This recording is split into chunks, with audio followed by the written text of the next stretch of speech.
बिनु विश्वास भगति नहीं, तेहि बिनु द्रवहि न राम। राम कृपा बिनु सपनेहु, जीव न लह विश्राम। उत्तर प्रांत की कमलावती नगरी में गोपाल नाम का एक ग्वाला रहता था।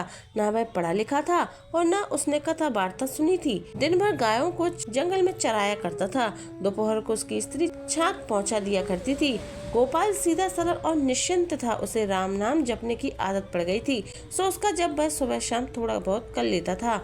इस प्रकार उसकी उम्र 50 वर्ष की हो गई थी। उसके साथ ही चरवाहे उसे चिढ़ाया करते थे और कहते थे, राम राम रटने से बैकुंठ के विमान का पाया हाथ नहीं आने का। एक दिन गोपाल को उसके साथी चिढ़ा रहे थे। उसी रास्ते एक संत जा रहे थे। उन्होंने चिढ़ाने वालों को कहा, भाई तुम लोग बड़ी गलती कर रहे हो। भगवान के नाम की महिमा तुम नहीं जानते। यह बूढ़ा चरवाहा यदि इसी प्रकार श्रद्धा से भगवान का नाम लेता रहेगा तो इसे संसार सागर से पार कर देने वाले गुरु अवश्य मिल जाएंगे। भगवान का नाम तो सारे पापों को तुरंत भस्म कर देता है। गोपाल को अब विश्वास हो गया था कि मुझे अवश्य ही गुरु मिलेंगे और उनकी कृपा से मैं भगवान के दर्शन भी कर सकूंगा। वह अब बराबर गुरुदेव की प्रतीक्षा करने लगा। वह सोचता रहता था कि गुरु जी को मैं झट से संत के बताए लक्षणों से पहचान लूंगा, उन्हें ताजा दूध पिलाऊंगा, वे मुझ पर राजी हो जाएंगे। मेरे गुरुजी बड़े भारी ज्ञानी होंगे, भला उनका ज्ञान मेरी समझ में तो कैसे आ सकता है। मैं तो उनसे एक बात पूछूंगा, मुझसे बहुत सी झंझट नहीं होगी। गोपाल की उत्कंठा तीव्र थी। वह बार बार रास्ते पर जाकर देखता, पेड़ पर चढ़कर देखता, लोगों से पूछता, कोई संत तो इधर नहीं आए। कभी कभी व्याकुल होकर गुरु जी के न आने से रोने लगता। अपने अनदेखे अनजाने गुरु को जैसे वह खूब जान चुका है। एक दिन प्रतीक्षा में गोपाल ने दूर से एक संत को आते देखा। उसका हृदय आनंद से पूर्ण हो गया। उसने समझ लिया कि उसके गुरुदेव आ गए। उन्हें ताजा दूध पिलाने के लिए झटपट वह गाय धोने लगा और इतने में वे संत पास आ गए। दोना अधूरा छोड़कर एक हाथ में दूध का बर्तन और दूसरे में अपनी लाठी लिए वह खड़ा हो गया और बोला, महाराज तनिक दूध तो पीते जाओ। साधु ने आतुर शब्द सुना तो रुक गए। गोपाल के हाथ तो फंसे थे। संत के सामने जाकर उसने मस्तक को झुकाया और सरल भाव से बोला, लो यह दूध पी लो और मुझे उपदेश देकर कृतार्थ करो। मुझे भवसागर से पार कर दो। महाराज अब मैं तुम्हारे चरण नहीं छोड़ूंगा।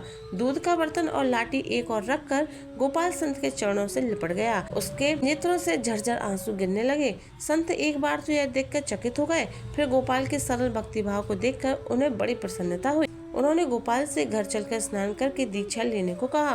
गोपाल बोला, महाराज मुझे तो वन में रहकर गाय चराने ही आता है, स्नान पूजा तो मैं जानता ही नहीं। घर भी कभी कभी जाता हूँ। मैं गवार हूँ, मुझसे बहुत बातें सधेंगी भी नहीं। मैं तो उन्हें भूल ही जाऊंगा। मुझे तो आप कोई एक बात बतला दे और अभी यही बतला दे, मैं उसका पालन करूंगा। ऐसे भोले भक्त पर तो भगवान भी रीझ जाते हैं। संत ने मानसिक आसन शुद्धि आदि करके अपने कमंडलू के जल से उस पर छींटे मारकर और मंत्र देकर बोले, देखो अब से तुम्हें जो कुछ खाना हो भगवान गोविंद का भोग लगा कर ही खाया करो। इसी एक साधन से तुम गोविंद भगवान की कृपा को प्राप्त कर लोगे। गोपाल ने पूछा, महाराज मैं आपकी आज्ञा का पालन तो करूंगा, पर गोविंद भगवान कहाँ मिलेंगे कि उन्हें रोज भोग लगाकर तब मैं भोजन करूंगा। संत ने भगवान के स्वरूप का वर्णन करके कहा, भगवान तो सब जगह है, सबके भीतर है। तुम उनके रूप का ध्यान करके उन्हें पुकार लेना और उनको भोग लगाना। भूलना मत, उन्हें भोग लगाए बिना कोई पदार्थ मत खाना। यह उपदेश को सुनकर गोपाल का दूध ग्रहण करके महात्मा जी चले गए। दोपहर को गोपाल की स्त्री आई और छाक देकर चली गई। गोपाल को अब गुरु की बात स्मरण आई। एकांत में जाकर पत्ते पर रोटियां परोसकर तुलसी दल डालकर वे गोविंद भगवान का ध्यान करते हुए प्रार्थना करने लगे, हे गोविंद, लो ये रोटियां रखी हैं, इनका भोग लगाओ। मेरे गुरुदेव कह गए हैं कि भगवान को भोग लगाकर जो प्रसादी बचे वही खाना। मुझे बहुत भूख लगी है, किंतु तुम्हारे भोग लगाए बिना मैं नहीं खाऊंगा। देर मत करो, जल्दी आकर भोग लगाओ। गोपाल प्रार्थना करते करते थक गए। संध्या हो गई पर गोविंद नहीं पधारे। जब भगवान ने भोग नहीं लगाया तब गोपाल कैसे खा ले। रोटियां जंगल में उसने फेंक दी और गौशाला लौटाया। इसी प्रकार 18वां दिन बीत गया। गोपाल का शरीर उपवास से सूखता चला गया। खड़े होने में चक्कर आने लगे, आंखों में गड्ढे पड़ गए। स्त्री पुत्र घबरा कर बार बार कारण पूछने लगे, पर गोपाल कुछ नहीं बताता था। बस सोचता है एक दिन तो मरना ही है। गुरु महाराज की आज्ञा तोड़ने का पाप करके क्यों मरूं? मेरे गुरुदेव की आज्ञा तो सत्य ही है, यहाँ न सही मरने पर परलोक में तो मुझे भगवान के दर्शन होंगे ही। उपवास को 9 दिन और बीत गए। आज 27 दिन हो चुके। गोपाल के नेत्र अब सफेद हो गए थे। वह उठकर बैठ भी नहीं सकता। आज जब उसकी स्त्री छाछ लेकर आई तब जाना ही नहीं चाहती थी गौशाला से। उसे किसी प्रकार गोपाल ने घर भेजा। बड़ी कठिनता से छाछ परस कर वह भूमि पर लेट गया। आज बैठा न जा सका। आज अंतिम प्रार्थना करनी है उसे। वह जानता है कि कल फिर प्रार्थना करने को देह में प्राण ही नहीं रहेंगे। आज वह गोविंद भगवान को रोटी खाने के लिए हृदय के अंतिम बल से पुकार रहा है। यह क्या हुआ? इतना तेज, इतना प्रकाश कहाँ से गौशाला में आ गया? गोपाल ने देखा कि उसके सामने गुरुजी के बताए वही गोविंद भगवान खड़े हुए हैं। एक शब्द तक गोपाल के मुख से नहीं निकला। भगवान के चरणों पर उसने सिर रख दिया। उसके नेत्रों की धारा से उन लाल लाल चरणों को धो दिया। भगवान ने भक्त को गोद में ले लिया और बोले, गोपाल तू रो मत, देख मैं तेरी रोटियां खाता हूँ।